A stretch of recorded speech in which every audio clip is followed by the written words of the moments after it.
அனைவருக்கும் வணக்கம். அமெரிக்காவும், இஸ்ரேலும் கூட்டாக சேர்ந்து ஈரான் மீது மிகப்பெரிய தாக்குதல செஞ்சாங்க. இதுல முதல் நாளே பார்த்தீங்கன்னா, கமேனி அவர்கள் இறந்துட்டாரு. போர் முடிவுக்கு வந்தது அப்படின்னு சொல்லிட்டு எல்லாருமே நெனைச்சிட்டு இருந்தோம். ஆனா, ஈரான் பார்த்தீங்கன்னா, "எங்க நாட்டின் தலைவன கொன்னு விட்டயா? உன்னைய விடமாட்டேன்டா" அப்படின்னு சொல்லிட்டு என்ன பண்ணாங்க அப்படின்னா, பதில் தாக்குதல் அப்படின்றத பயங்கரமா பண்ணாங்க. கொஞ்சம் நஞ்சமா இல்ல, வெறித்தனமாவே பண்ணாங்க. சுத்தி இருக்கக்கூடிய ஒரு நாடுகள் விடாம எவன்லாம் அவனுக்கு சப்போர்ட் பண்றானோ, அவன் அவன போட்டு தள்ளுறோம் அப்படின்னு சொல்லிட்டு உரண்டையா கத்தாரு, குவைத்து அப்படின்னு சொல்லிட்டு ஒரு நாட்ட கூட விடாம எங்கெங்கெல்லாம் அமெரிக்காவுடைய ஏர் பேஸஸ் இருக்கோ அங்கெங்கெல்லாம் தேர்ந்தெடுத்து பக்காவா ஸ்கெட்ச் போட்டு அடிச்சாங்க. ஆரம்பத்துல என்ன பண்ணாங்க அப்படின்னா, அந்த ஏர் பேஸஸ் அமெரிக்காவுக்கு சொந்தமான ஏர் பேஸஸ் மட்டும் தான் அடிச்சாங்க.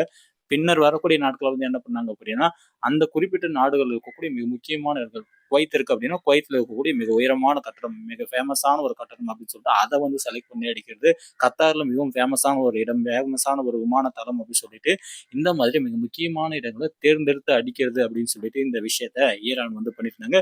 ஈரான் ஏன் அமெரிக்காவ அடிக்கல அப்படின்னா, ஈரானுக்கும் அமெரிக்காவுக்கும் இருக்கக்கூடிய டிஸ்டன்ஸ் அப்படின்னு பார்க்கும்போது கிட்டத்தட்ட 13,000 கிலோமீட்டர் இருக்கு.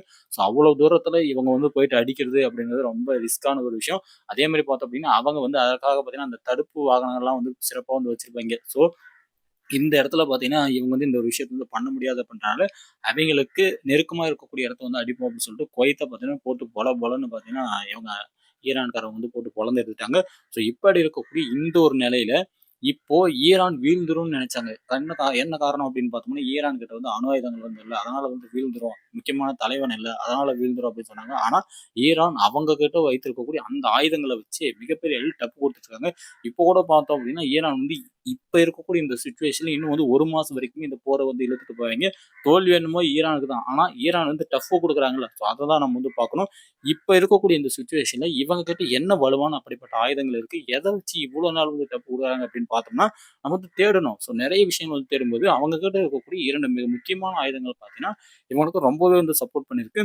அதுலயும் பார்த்தோம் அப்படின்னா, ஈராக்ல இருக்கக்கூடிய மிகப்பெரிய ஒரு ஏர் பேஸஸ் அமெரிக்காவுக்கு சொந்தமான ஒரு ஏர் பேஸஸ் அடிக்கிறதுக்காக குவாம் 1 அப்படின்ற ஒரு பாலிஸ்டிக் மிசைல பயன்படுத்திருக்காங்க. அதே மாரி பார்த்தோம் அப்படின்னா, இன்னொரு பாலிஸ்டிக் மிசைல் இருக்கு. இது பேர் பார்த்தீங்கன்னா, இந்த ஃபெட்டாக் 313 அப்படின்ற ஒரு பாலிஸ்டிக் மிசைல் இருக்கு. இதையும் பார்த்தீங்கன்னா, இவங்க பல நாடுகள் பயன்படுத்திருக்காங்க. ஸோ இந்த 2 பாலிஸ்டிக் மிசைலும் மிகவும் வலுவான ஒரு ஆயுதங்களாக பார்த்தீங்கன்னா, நம்ம ஈரானுக்கு இருக்கு.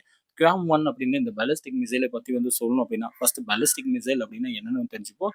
அ அதாவது ஒரு குறிப்பிட்ட டிஸ்டன்ஸ் தொலைதூரத்துல இருக்கக்கூடிய இடங்கள லாக் பண்ணி அடிக்கிறதுக்காக தான் இந்த பாலிஸ்டிக் மிசைல்ஸ் பயன்படுத்துவாங்க. இது எந்த மாரி ஃபங்ஷன் ஆகும் அப்படின்னா, மொபைல் லான்ச்சர்ஸ் மூலியமாக, அதாவது வாகனத்திலிருந்தும் நம்மளால இத லான்ச் பண்ண முடியும். அதே மாரி தரையிலிருந்தும் நம்மளால எப்படி ராக்கெட்ட லான்ச் பண்ணுமோ, அந்த மாரி லான்ச் பண்ண முடியும். அப்படி லான்ச் பண்ணும்போது இந்த ஏவுகணையானது என்ன பண்ணும் அப்படின்னா, தரையிலிருந்து வானத்துக்கு போகும். எவ்வளோ தூரம் அப்படின்னா, குறைந்தபட்சம் 100 கிலோமீட்டர்ல அதிகபட்சம் 1000 கிலோமீட்டர் உயரம் வரைக்குமே வானத்துக்கு போயிட்டு, அங்கிருந்து டார்கெட்ட ஃபிக்ஸ் பண்ணி அப்படியே வளையும். ஸோ ஒரு குறிப்பிட்ட டார்கெட் லாக் பண்ணிட்டாங்கன்னா, அங்கிருந்து பார்த்தீங்கன்னா வளைஞ்சு இது என்ன பண்ணும் அப்படின்னா, பூமி பூமியோட ஈர்ப்பு விசைக்கு ஏற்ற மாரி அங்கிருந்து பார்த்தீங்கன்னா வேகமா வரும். ஸோ பூமியோட ஈர்ப்பு விசையின் காரணமா சல்லுன்னு வேகமா எந்த இடத்துல லாக் பண்ணிருக்காங்களோ அந்த இடத்துல போயிட்டு சட்டுன்னு அடிக்கும். ஸோ அந்த மாரி தான் இத டிசைன் பண்ணிருக்காங்க. பாலிஸ்டிக் மிசைல் அப்படின்றது தரையிலிருந்து நம்ம வானத்துக்கு அனுப்பி அங்கிருந்து டார்கெட்ட நம்ம ஃபிக்ஸ் பண்ணி லாங் டிஸ்டன்ஸ் டிராவலிங்காக லாங் டிஸ்டன்ஸ்ல இருக்கக்கூடிய லொகேஷன் பயடிக்கிறதுக்காக தான் இத பயன்படுத்திருக்கோம்.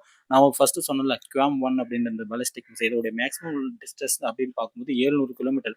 அது இருக்கக்கூடிய இடத்துல இருந்து 700 கிலோமீட்டர் வரைக்குமே டார்கெட்ட லொகேட் பண்ணி அடிக்க முடியும். அதே மாரி இந்த ஃபெட்டாக் 313 அப்படின்ற இந்த மிசைலும் பார்த்தோம் அப்படின்னா, கிட்டத்தட்ட 600 கிலோமீட்டர் இருக்கக்கூடிய இடத்திலிருந்து 600 கிலோமீட்டர் டிஸ்டன்ஸ்ல இருக்கக்கூடிய எந்த ஒரு இடமா இருந்தாலும் லொகேஷன தான் அத லாக் பண்ணி அடிக்க முடியும். ஸோ அந்த மாரி தான் இது டிசைன் பண்ணிருக்காங்க. இந்த ஃபெட்டாக் 313 இருக்கட்டும், இந்த குவாம் 1 இருக்கட்டும், 2 பாலிஸ்டிக் மிசைலுமே மிகப்பெரிய அளவில் இவங்களுக்கு சப்போர்ட்டா இருந்திருக்கு. யாருக்கு? நம்ம ஈரானுக்கு பார்த்தீங்கன்னா, இந்த போர்ல மிகப்பெரிய அளவில் சப்போர்ட்டா இருக்கு. இப்ப இருக்கக்கூடிய இந்த சிச்சுவேஷன்ல அதிகமாக பயன்படுத்தப்பட்டது அப்படின்னு பார்த்தோம்னா, ஃபெட்டாக் அப்படின்ற இந்த மிசைல் பார்த்தீங்கன்னா, அதிகமா பயன்படுத்தப்பட்டிருக்கு. ஈராக்ல இருந்த மிகப்பெரிய அமெரிக்கன் ஏர் பேஸஸ் அடிக்கிறதுக்காக பயன்படுத்தப்பட்டது இந்த குவாம் 1 அப்படின்ற இந்த பாலிஸ்டிக் மிசைல் தான். ஸோ இந்த பாலிஸ்டிக் மிசைல்ஸா இருக்கட்டும், இவங்ககிட்ட இருக்கக்கூடிய இன்னும் ஒரு சில ட்ரோன்கள் ஷஹீத் 139 அதே மாரி கமிசோன் அப்படின்னு சொல்லிட்டு இன்னும் ஒரு சில ட்ரோன்கள் இருக்கு. ஸோ இந்த ட்ரோன்கள்லாம் பார்த்தீங்கன்னா, மிகவும் ஒரு பவர்ஃபுல்லானதாக பார்த்தீங்கன்னா, நம்ம ஈரானுக்கு இருக்கக்கூடிய அந்த விஷயத்த நம்மளால பார்க்க முடியுது. இந்த போர் இந்த அளவுக்கு இருக்கு அப்படின்னா, ஈரான் பின்புறத்துல அவங்க கிட்ட வலுவான ஆயுதங்கள் இந்த மாரி சின்ன சின்ன விஷயங்கள வச்சு தான் இன்னை வரைக்கும் மேனேஜ் பண்ணிட்டு இருக்காங்க. அதே மாரி அவங்களுடைய அந்த திங்கிங் எபிலிட்டி அப்படின்றது சிறப்பா இருக்கு. இடத்தம் கவுத்தம்னு சொல்லிட்டு அடிக்காம, எங்க அடிக்கலாம்? எந்த இடத்த அடிச்சு அப்படின்னா, சரியா விழுவாய்ங்க அப்படின்னு சொல்லிட்டு அந்த இடங்கள லாக் பண்ணி அடிக்கிறதுல பார்த்தீங்கன்னா, புலி மாரி பண்ணிட்டுருக்காய்ங்க. இன்னைக்கு கூட பார்த்தோம் அப்படின்னா, இந்த இடத்துல ஹார்மோஸ் அந்த வளைவு பகுதியை பார்த்தீங்கன்னா லாக் பண்ணிட்டாங்க. ஸ்ட்ரெய்ட் ஆஃப் ஹார்மோஸ் பகுதியை வந்து லாக் பண்ணிட்டு கிட்டத்தட்ட 100க்கும் மேற்பட்ட எண்ணெய் கப்பல்கள் பார்த்தீங்கன்னா அந்த இடத்துல நின்றுட்டு ஆயில் கப்பல்கள் பார்த்தீங்கன்னா நின்றுட்டு இருக்கு. ஸோ பல நாடுகளுக்கு போக வேண்டிய அந்த ஆயில் கப்பல்கள் எங்கேயுமே வந்து போகாம ஒரே இடத்துல அப்படி நின்றுட்டு இருக்கக்கூடிய அந்த விஷயத்தை நம்மளால வந்து பார்க்கும்போது அந்த ஆயில் கப்பல்கள் வந்ததுனா தான் எல்லா நாடுகளுக்கும் வந்து சரியான வந்து எரிபொருள் வந்து போய் சேரும். இப்போ இருக்கக்கூடிய இந்த சுச்சுவேஷன்ல இவங்க வந்து க்ளோஸ் பண்ணதுனால இந்த பக்கம் உட்புறத்தில் இருக்கக்கூடிய குவைத்து, கட்டார், பக்ரைன் இந்த மாதிரி நாடுகளுக்கு பார்த்தீங்கன்னா எண்ணெயானது வந்து போய் சேரல. ஸோ அந்த இடத்துல பார்த்தீங்கன்னா இவங்க வந்து சரியான ஒரு லாக் பண்ணி கரெக்டாக வந்து பண்ணிட்டு இருக்காங்க. அதே மாதிரி இந்த இடத்துல இந்தியாவுக்கும் நமக்கு தேவையான எரிபொருள் வருவதில் மிகப்பெரிய ஒரு சிக்கலானது இருந்துட்டு நம்ம இந்திய அரசு என்ன சொல்றாங்க அப்படின்னா தயவு செஞ்சு காம்ப்ரமைஸ்டா போயிருங்களா அப்படின்னு சொல்லிட்டு வந்து சொல்லிட்டு இருக்காங்க. ஆனா இந்த இடத்துல போரானது இன்னும் பல நாட்களுக்கு நீடிக்கும் அப்படின்னு சொல்லிட்டு நம்மளுக்கு வந்து தெளிவா வந்து தெரியுது. பார்ப்போம் என்ன நடக்க போகுது.